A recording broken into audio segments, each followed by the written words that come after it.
इच्छाधारी भूतनी और राजकुमार की पौराणिक कथा। बहुत समय पहले की बात है, जब भारत के हृदय प्रदेश में मालवनगर नामक एक समृद्ध राज्य था।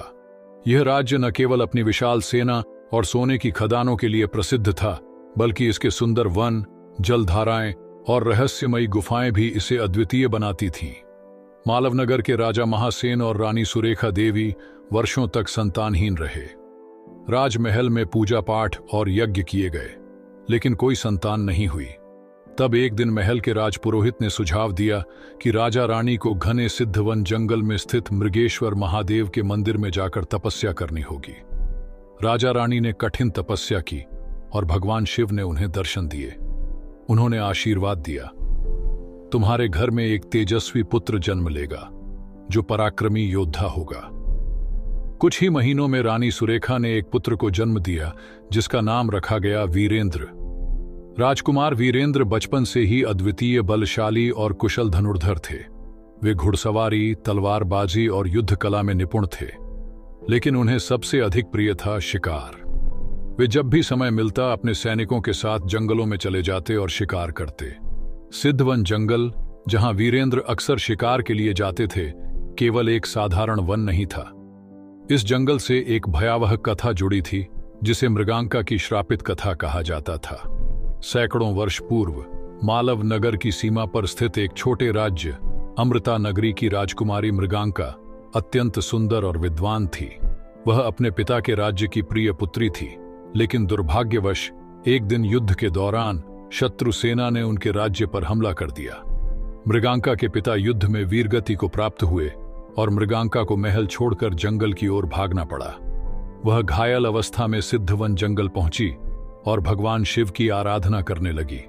उसने व्रत लिया कि जब तक उसे न्याय नहीं मिलेगा वह इस जंगल को नहीं छोड़ेगी।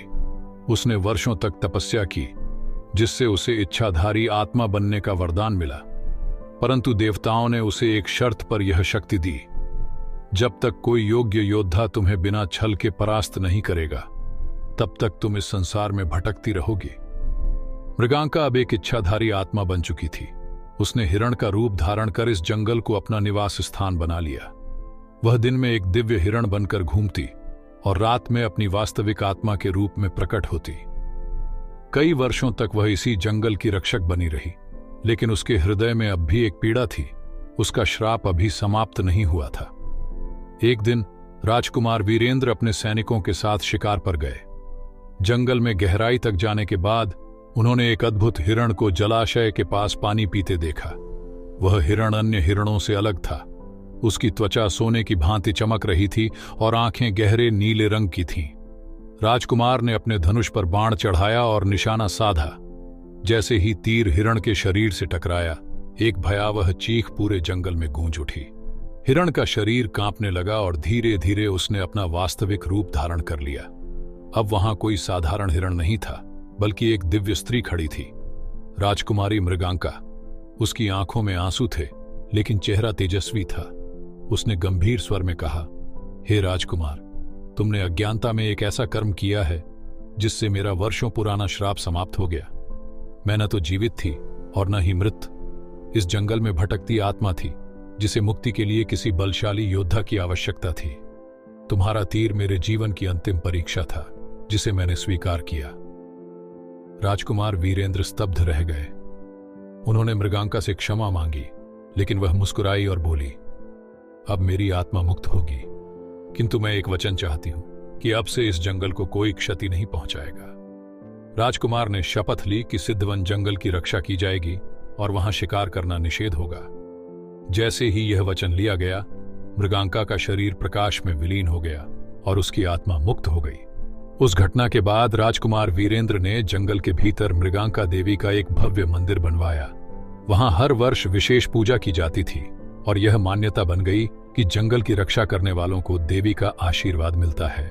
राजकुमार वीरेंद्र ने राज्य में कड़ा नियम बनाया कि कोई भी व्यक्ति सिद्धवन जंगल में शिकार नहीं करेगा। धीरे धीरे यह जंगल और भी हरा भरा हो गया और वन्य जीवों की संख्या बढ़ गई। कहा जाता है कि कभी कभी पूर्णिमा की रात को जलाशय के पास एक स्वर्णिम हिरण दिखाई देता है, जिसकी आंखें नीले रंग की होती हैं। लोग मानते हैं कि यह मृगांका की आत्मा है, जो अब भी अपने जंगल की रक्षा कर रही है। यह कथा केवल एक रहस्यमयी आत्मा की मुक्ति की कहानी नहीं, बल्कि धर्म, कर्म और प्रकृति संरक्षण की सीख भी देती है।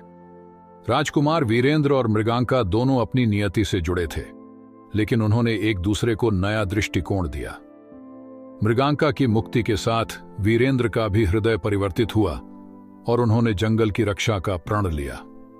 आज भी सिद्धवन जंगल के भीतर मृगांका देवी का मंदिर खड़ा है, जहां लोग मानते हैं कि पूर्णिमा की रात को एक स्वर्णिम हिरण जलाशय के पास दिखाई देता है। यह इस कथा की अमरता को दर्शाता है। अगर वीडियो अच्छा लगे तो दोस्तों के साथ शेयर करें, लाइक करें और कमेंट में बताएं कि कौन सी कहानी सुनना पसंद करेंगे।